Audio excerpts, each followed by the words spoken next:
சொந்தமாக YouTube channel நடத்த வேண்டுமா? நீங்களும் பிரபல ஆங்கர் ஆக வேண்டுமா? உடனே சேருங்கள் Pandey school of journalism. Contact 7388824242. Karur மாவட்டம் சேங்கல் அருகே உள்ள பாப்பிரெட்டிப்பட்டியில் செயல்பட்டு வரும் தனியார் பள்ளியில் மாணவிக்கு பாலியல் தொந்தரவு அளித்த குற்றச்சாட்டில் தாளாளர் மற்றும் ஆசிரியருக்கு தலா 20 ஆண்டுகள் சிறை தண்டனை விதிக்கப்பட்டுள்ளது. இந்த பள்ளியில் தாளாளராக திண்டுக்கல் குஜிலியம்பாறை அருகே சத்திரப்பட்டியைச் சேர்ந்த 41 வயது யுவராஜ் மற்றும் தமிழ் ஆசிரியராக முசிறி பார்த்திபுரத்தைச் சேர்ந்த 42 வயது நிலவொளி ஆகியோர் பணியாற்றி வந்தனர்.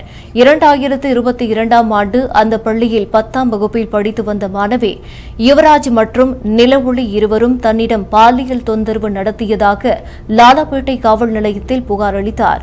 போலீசார் உடனடியாக வழக்கு பதிவு செய்து இருவரையும் கைது செய்தனர். இந்த வழக்கு கரூர் மகளிர் விரைவு நீதிமன்றத்தில் நடைபெற்று வந்தது. வழக்கை விசாரித்த நீதிபதி தங்கவேல் 2 பேரும் செய்த குற்றம் நிரூபிக்கப்பட்டதாக தெரிவித்தார். இருவருக்கும் தலா 20 ஆண்டுகள் கடும் சிறை தண்டனை மற்றும் 1000 ரூபாய் அபராதம் விதித்தார். மேலும் பாதிக்கப்பட்ட மாணவிக்கு 7 லட்சம் ரூபாய் அரசு நிவாரணம் வழங்குமாறும் உத்தரவு பிறப்பிக்கப்பட்டது.